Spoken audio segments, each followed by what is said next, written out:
Graça e paz, meus amados irmãos e minhas amadas irmãs.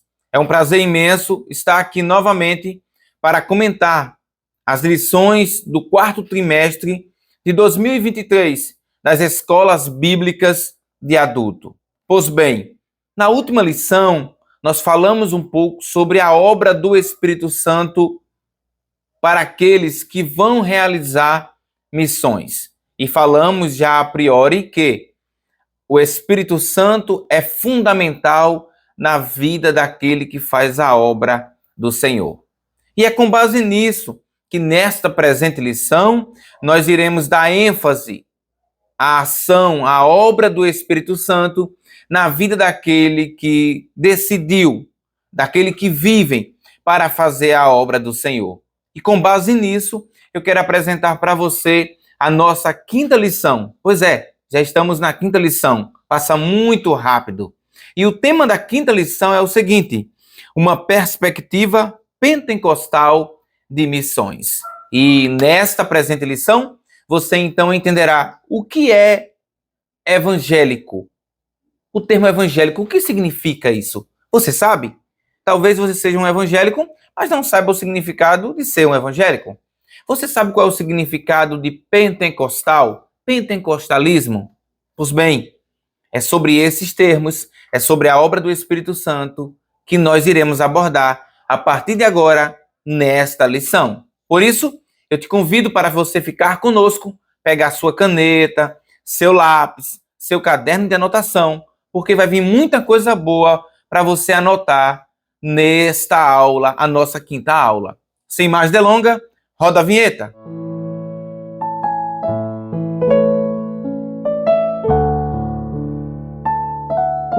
Meus amados irmãos, tendo em mente que você já está munido da sua Bíblia, da sua caneta, do seu caderno e também da sua lição, então eu te convido agora para nós lermos a verdade prática e também o nosso textuário.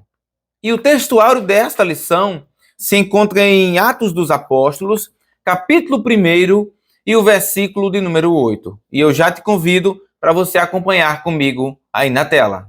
Mas recebereis a virtude do Espírito Santo, que há de vir sobre vós, e ser-me-eis testemunhas, tanto em Jerusalém, como em toda a Judeia e Samaria e até os confins da terra.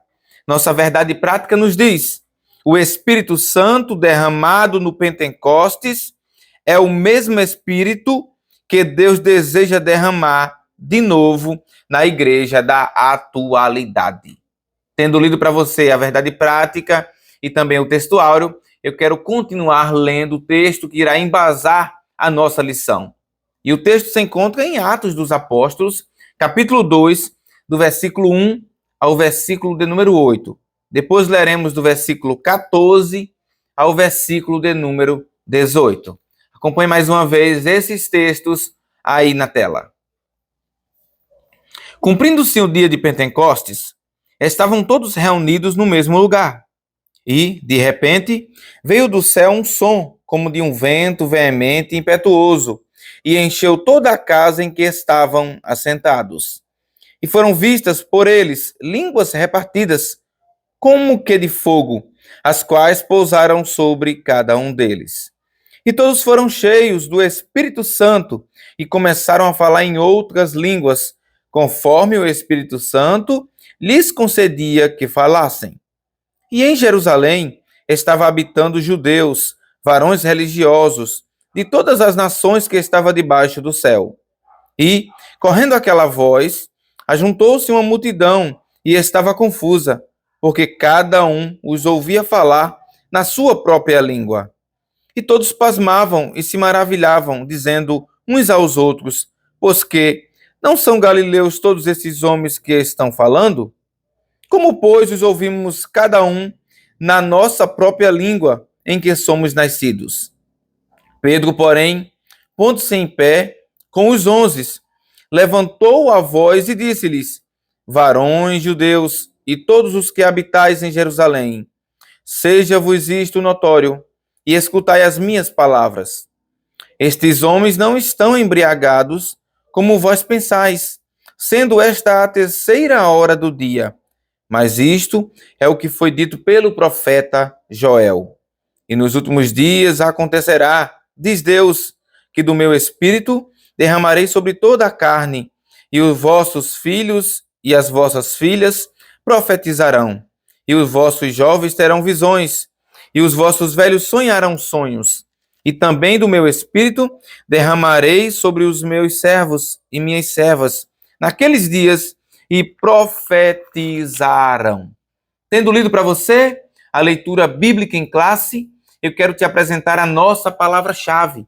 E a palavra em destaque é pentecostal. Pois bem, eu não irei trazer o significado de pentecostal como sempre trago para vocês aqui no começo, porque nós teremos um subtópico que falará especificamente sobre esse tema. Então, para não ser redundante na fala, deixarei então para o momento certo, onde eu comentarei e lembrarei a você que essa parte de pentecostal está naquele tópico específico. Com isso, se prepare e vamos para a nossa introdução e os nossos tópicos. Meus amados irmãos, eu não sei a que hora você vê esse vídeo. Se está vendo pela manhã, no intervalo de um almoço, ou está à noite agora sentado assistindo a esta aula, ou esse resumo, né? Porque eu sempre falo que aqui nós não conseguimos expressar tudo o que sabemos acerca do assunto. E isso é apenas um aperitivo, né? Como nós falamos hoje, um pré-review, ou seja, uma breve apresentação do que será aplicado em sala de aula. Reitero novamente, nunca deixe de ir à escola bíblica dominical no dia em que for aplicada. Vá lá, contribui com o seu professor, fazer aquele agrupamento com os irmãos, discutir sobre o assunto, pois isso é muito importante para o nosso crescimento espiritual. E, falando novamente, isso aqui é apenas um resumo. Meu amado irmão e minha amada irmã, eu tenho falado já há algumas aulas que o Espírito Santo é fundamental para cumprirmos o exercício pela qual Deus nos deu para realizar aqui na Terra. E o principal deles é fazer discípulos, pregar o seu evangelho, né? A grande comissão, da qual esta lição, ou essas lições do último trimestre, tem como tema principal fazer a obra do Senhor. É por isso que o tema dessa lição é até os confins da terra, pregando o evangelho a todos os povos até a volta de Cristo. E que isso nós possamos fazer com muita objetividade, com muita clareza e também, acima de tudo, de forma inteligente. E para que isso aconteça, precisamos estudar a palavra de Deus, nos dedicar e também pedir forças a Deus e também o direcionamento do Espírito Santo naquilo que devemos falar, agir, andar e também ir, né? Sem o Espírito Santo, nós não somos nada. É Ele que nos guia, é Ele que nos orienta aqui na Terra. Pois bem, tendo dito isso, eu gostaria de ler para você o nosso primeiro tópico dessa lição.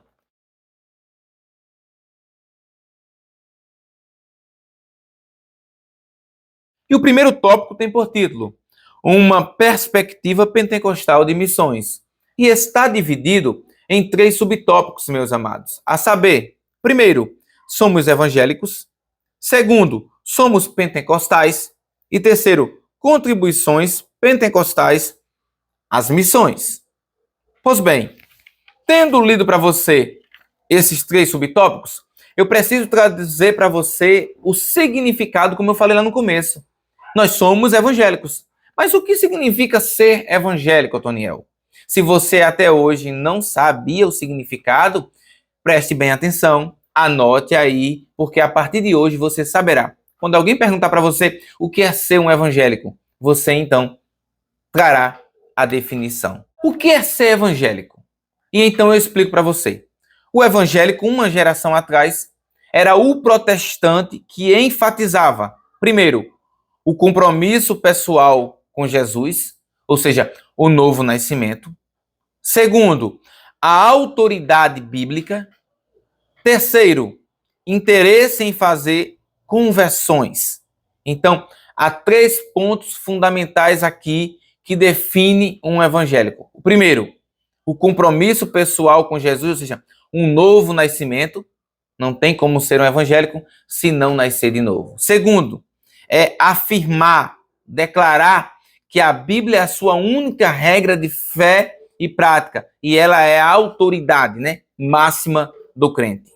E em terceiro lugar, o interesse em fazer conversões, ou seja, o interesse em fazer missões, em fazer a obra do Senhor. Esses são os princípios que são chamados de impulso evangélico, que de acordo com a tríplice ênfase da reforma, tinha a ver com, lembre-se, o termo evangélico tem como fundamentação a tríplice, né? Os três pontos principais da reforma. E quais são os principais temas, tópicos, bases da reforma?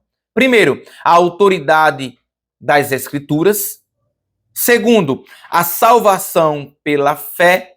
E terceiro, o sacerdócio universal dos crentes, ou do crente. Então, vamos lá. Eu defino o evangélico como uma pessoa que nasceu de novo, que tem a Bíblia como sua autoridade e que tem esse interesse, esse desejo em fazer missões, em ganhar almas para Cristo. E essa definição de evangélico está baseado no tripé da reforma, que fala sobre a autoridade das Escrituras, a salvação pela fé e o sacerdócio universal dos crentes. Um teólogo muito conhecido de missões, uma grande autoridade, um missiólogo muito famoso, é Paul Mervale. E Paul Mervale vai definir a seguinte coisa. Ele cita 7 princípios, olha aí, até agora eu apresentei 3 para vocês. 3 que definem o que é ser evangélico e 3 fundamentos da reforma. Mas ele vai ampliar isso. E ele, quando vai ampliar, ele vai trazer 7 princípios que definem um evangélico. E eu gostaria que você anotasse aí. O primeiro princípio é, mais uma vez reafirmando isso, a autoridade da palavra de Deus. Primeiro princípio, a autoridade da palavra de Deus. O segundo princípio que deve estar bem evidente nesse evangélico é a ortodoxia, que nós já estudamos isso, né? Do modo certo, do modo correto. O verdadeiro evangélico, ele é ortodoxo. Perfeito?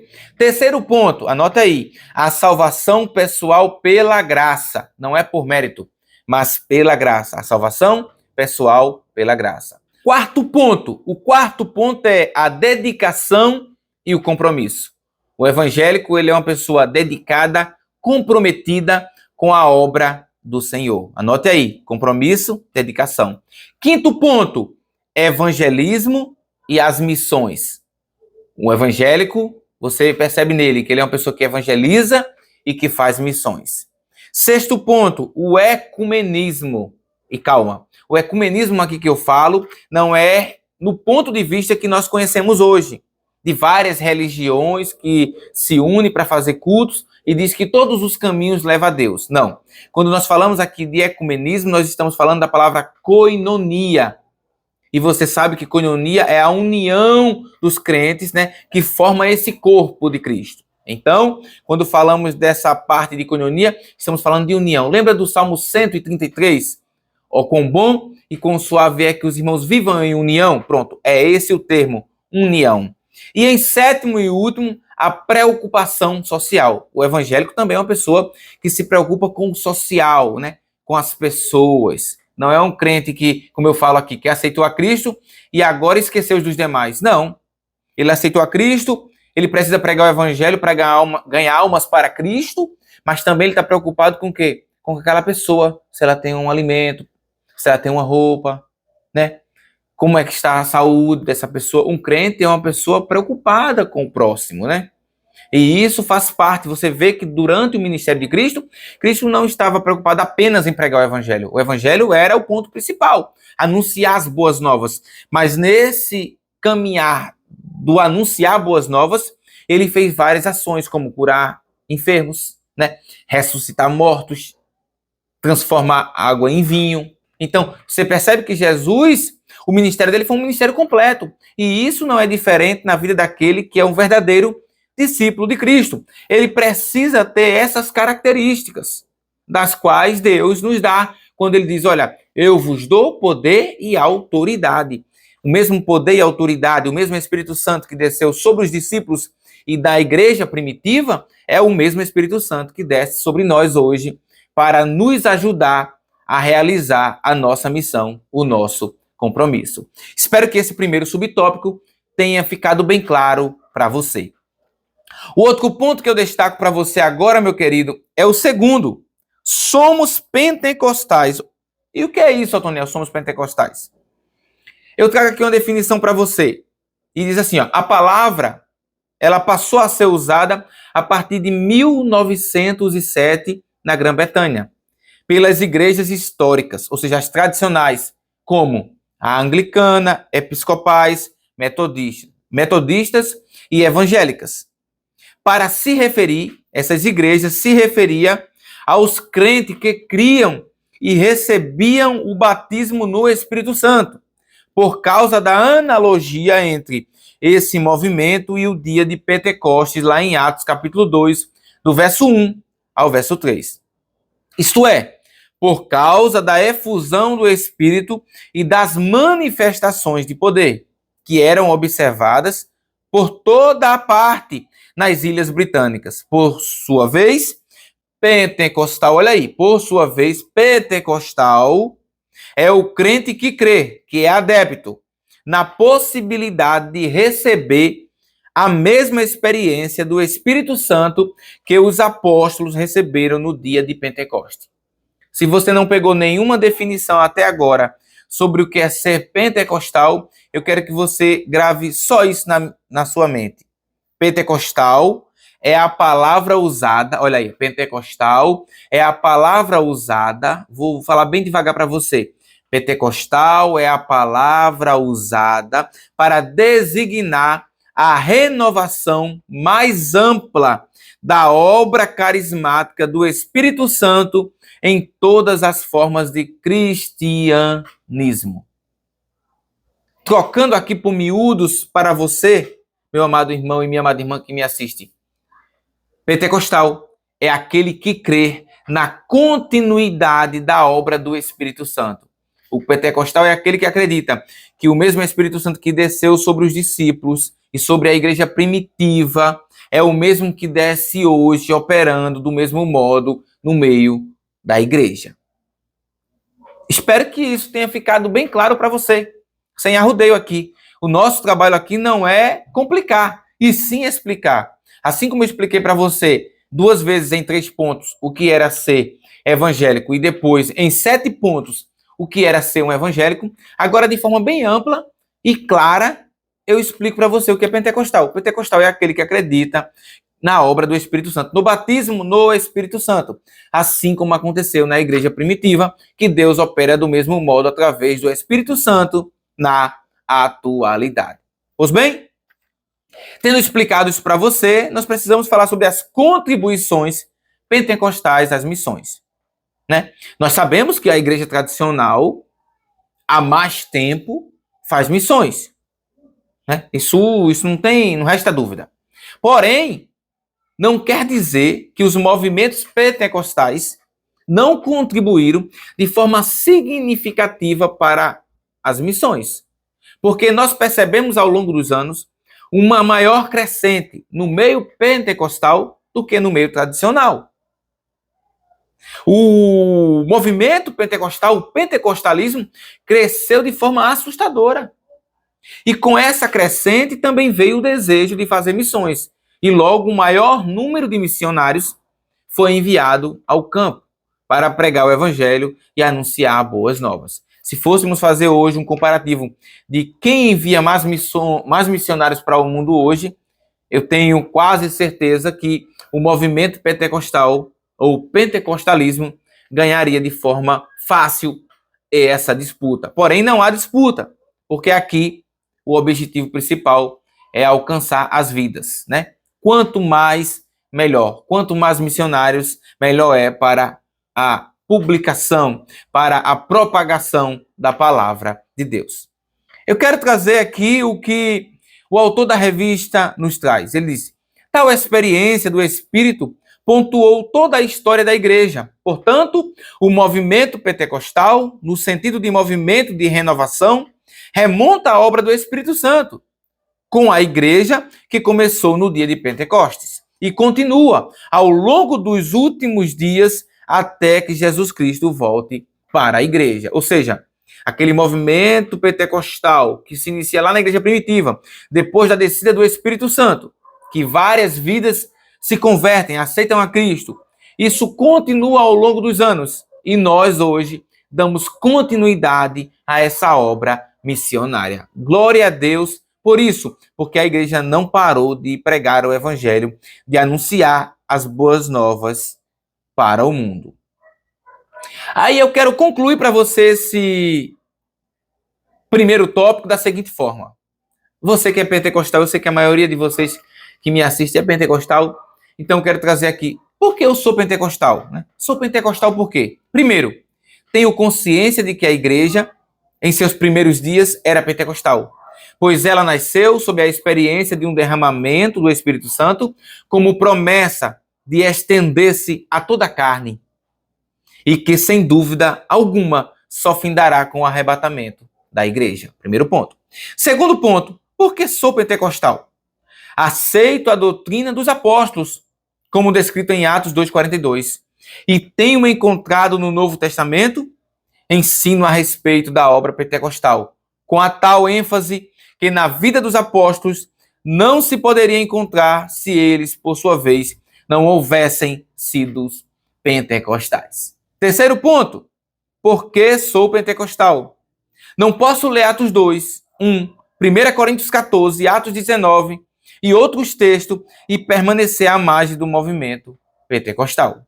Quarto ponto, creio firmemente que a chuva seródia de que nos fala a Bíblia é o último derramamento do Espírito sobre a eleita, que assim prepara a noiva para a colheita, e eu desejo desfrutar as bênçãos do Evangelho completo até o momento final. E por último, tendo buscado, recebi o precioso batismo no Espírito Santo. Falei em línguas estranhas, tudo por misericórdia do Senhor, e agora não posso retroceder, inclusive porque o batismo não é um fim em si mesmo, mas a porta aberta a outras gloriosas manifestações do Espírito Santo. Isso para quem já recebeu. E se você ainda não recebeu, eu aqui incentivo você a continuar a buscar para que Deus venha derramar sobre você também essa bênção. Amém? Com isso, eu te convido a nós irmos para o nosso segundo tópico.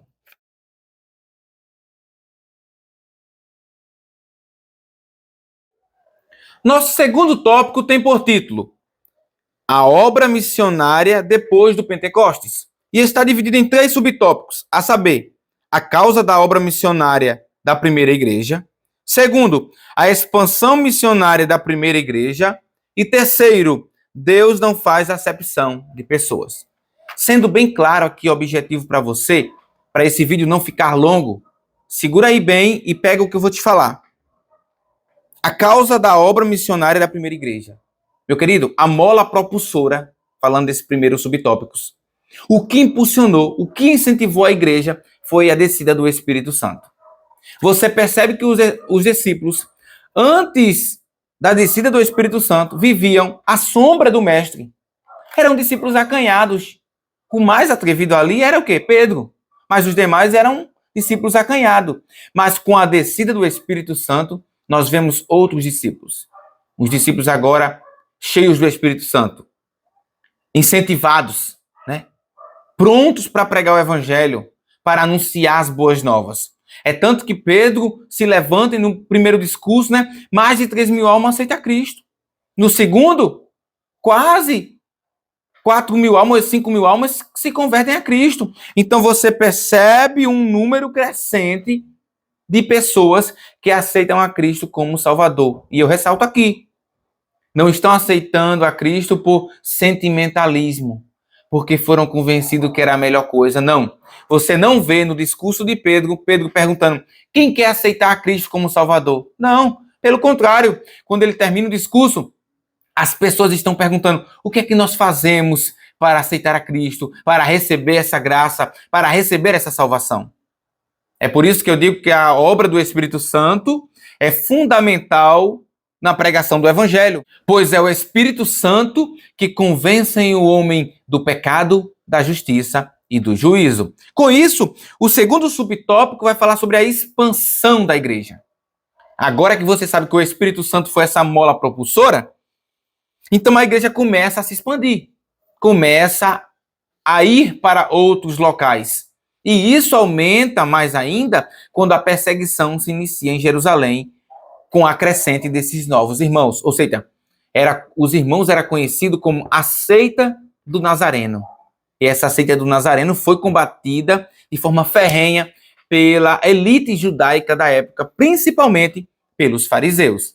E uma das pessoas responsáveis por essa perseguição foi Paulo, que logo após Deus vai ter um encontro com ele. Mas você percebe que durante essa perseguição, que muitos irmãos foram presos, outros mortos, e muitos mesmos, fugiram para não perderem a sua vida.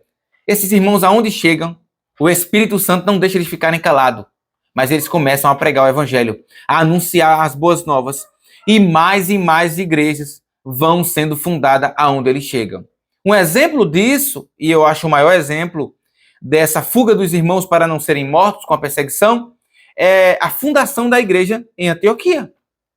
Uma igreja que foi fundamental para o envio dos missionários. Inclusive, foi ela que custeou e enviou Paulo e Barnabé na sua primeira missão. Então você percebe que esses irmãos não ficaram calados, mas pregaram o evangelho sem medo, porque sabiam que a chama que estava dentro deles era maior do que qualquer perseguição que viessem a acontecer, ou que viessem a atentar contra as suas vidas. Com isso, o terceiro subtópico vai falar sobre que Deus não faz acepção de pessoas. E isso ficou bem claro e eu já expliquei para você na lição anterior. Você percebe que Deus levanta Paulo para ser o quê? O mensageiro, o missionário dos gentios, mostrando Deus que ele não veio salvar apenas os judeus, mas a todos quanto aceitarem o seu filho como o único e suficiente Salvador. Você percebe isso aqui com Paulo? Você percebe isso quando Deus, através de visões, mostra para Pedro, trabalhando já com Pedro, sabendo que Pedro era uma pessoa preconceituosa. E eu falei para você que Pedro, ele agia de forma diferente. Com os judeus era de uma forma, com os gentios de outra forma. Paulo teve que exortá-lo acerca desse comportamento. E Deus, sabendo como era a natureza de Pedro, Deus trabalha na vida de Pedro através daquela visão, mostrando para ele o quê? Que ele teria que ir para a casa de um homem que não era gentil, que o nome dele era Cornélio. Deus ali, de forma objetiva e clara, estava mostrando, através daquela visão para Pedro, que ele não faz acepção de pessoas. Ou seja, Pedro, assim como eu amo e quero salvar um judeu, eu também amo e quero salvar um gentio. Outro ponto importante para fundamentar de que Deus não faz acepção de pessoas é quando Deus envia Filipe para aquele eunuco, para ali falar do amor de Deus e aquele homem se converter e ser batizado. Então, 3 pontos nos mostram aqui que Deus não faz acepção de pessoas. Primeiro, levantando Paulo para ser o missionário, o pregador dos gentios, enviando Pedro para a casa de Cornélio e também enviando Filipe para aquele eunuco. Com isso, eu te convido para nós irmos para o nosso terceiro e último tópico.